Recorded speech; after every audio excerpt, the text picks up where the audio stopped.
নমস্কার বন্ধুরা, আমি সুমি। আপনারা দেখছেন সুমির রান্নাঘর। আজকে আবারও একটি নতুন রেসিপির সাথে চলে এলাম। আজ বানাবো পালং শাক দিয়ে ইডলি।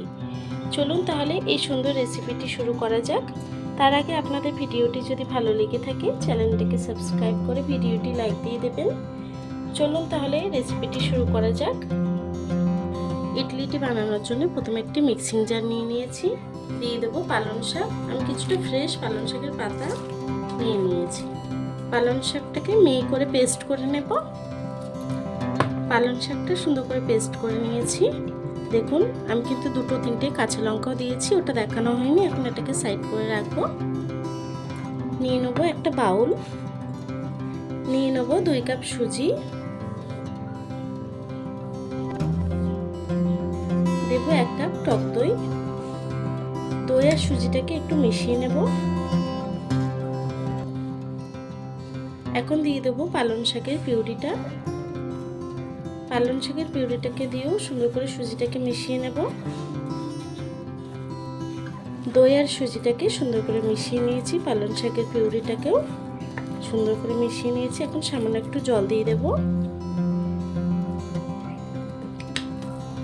ব্যাটারটাকে একটু পাতলা করতে হবে, অনেকটাই শক্ত হয়ে গেছে। সুজিটা অনেকটাই জল টেনে নেবে। আমি আরও একটু জল অ্যাড করব। সুজিটা সুন্দর করে মেশানো হয়ে গেছে। এখন দিয়ে দেবো কিছুটা টমেটো, দেব কিছুটা কড়াইশুঁটি, দিয়ে দেবো স্বাদ মতো নুন। সব কিছুকে সুন্দর করে একটু মিশিয়ে নেব। সব কিছু সুন্দরভাবে মেশানো হয়ে গেছে। এখন আমি কিছুক্ষণ রেস্টে রাখবো। আমি 10 থেকে 15 মিনিট ঢেকে রেস্টে রাখবো। 15 মিনিট পরে চলে এলাম। দেখুন, সুজিটা কিন্তু অনেকটাই ফুলে এসছে। আমি সামান্য আরও একটু জল অ্যাড করব। যেহেতু অনেকটাই গাঢ় হয়ে এসছে, সামান্য একটু জল অ্যাড করব। জলটাকে অ্যাড করে সুন্দর করে মিশিয়ে নেব। সুজিটাকে মিশিয়ে নিয়েছি। এখন দিয়ে দেব সামান্য একটু বেকিং সোডা দিয়ে দেব। বেকিং সোডা দিয়েও একটু মিশিয়ে নেব। এখন নিয়ে নেব ইডলি বানানোর স্ট্যান্ড। সবকটা বাটির মধ্যে একটু অয়েল ব্রাশ করে নেব। আপনারা চাইলে ঘি বা বাটারও ইউজ করতে পারেন। অয়েল ব্রাশ করে নিয়েছি। এখন প্রতিটা বাটিতে আমি ব্যাটারটাকে তুলে দেব, সুজির ব্যাটার।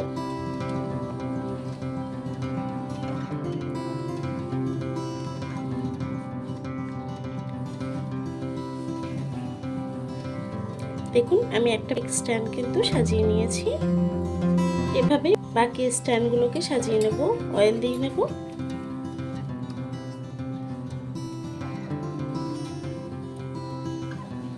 দেখুন, আমার স্ট্যান্ডগুলো কিন্তু সাজানো হয়ে গেছে। চলুন তাহলে কুক করে নিই। আমি আগে থেকে ইডলি মেকারটা বসিয়ে দিয়েছিলাম জল দিয়ে। এখন ঢাকনাটাকে খুলে নেব। জলটা কিন্তু গরম হয়ে গেছে। আমি বাটিটাকে একে একে বসিয়ে দেব।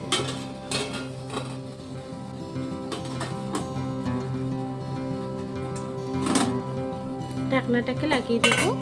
দিয়ে 10 থেকে 15 মিনিট কুক করে নেব। 10 থেকে 15 মিনিট হয়ে গেছে। এখন আমি নামিয়ে নেব। দেখুন, একটি টুথপিকের সাহায্যে আমি দেখবো হয়ে গেছে কিনা। দেখুন কতটা ক্লিয়ার বেরিয়েছে। ইডলিটাকে আমি নামিয়ে নেব। বাকি ইডলিটাকেও একইভাবে বানিয়ে নেব।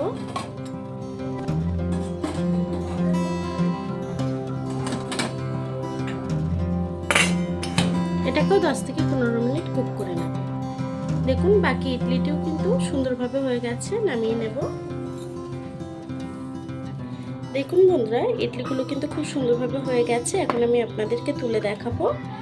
একটা চাকুর সাহায্যে ঢুকিয়ে, এভাবে চাকুটাকে ঢুকিয়ে একটু ঘুর দিলেই কিন্তু ইডলিটা উঠে যাবে। দেখুন কত সুন্দর হয়েছে ইডলিগুলো, খুবই স্পঞ্জি। আমি সব ইডলিগুলোকে এভাবেই তুলে নেব।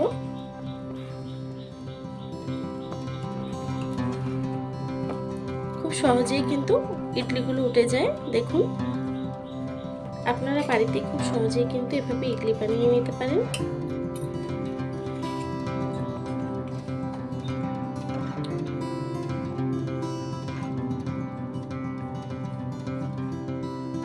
একইভাবে ইডলিগুলোকে তুলে নেব। দেখুন বন্ধুরা, আমার ইডলিগুলো কিন্তু সব হয়ে গেছে। আমি সব ইডলিগুলোকে সুন্দরভাবে তুলে নিয়েছি। আমি মাটনের সঙ্গে সার্ভ করেছি। আপনারা চাইলে যে কোনো কিছুর সঙ্গে কিন্তু দিতে পারেন। সাম্বারের সাথে তো ইডলি খুবই ভালো লাগে। আপনারা যদি বলেন আমি সাম্বারের রেসিপিটিও শেয়ার করব। আমার এই ভিডিওটি আপনাদের কেমন লেগেছে কমেন্ট বক্সে জানাতে ভুলবেন না। আর ভিডিওটি যদি ভালো লেগে থাকে চ্যানেলটিকে সাবস্ক্রাইব করে ভিডিওটি লাইক দিয়ে দেবেন। এতক্ষণ ধরে আমার ভিডিওটি দেখার জন্য আপনাদেরকে অসংখ্য ধন্যবাদ।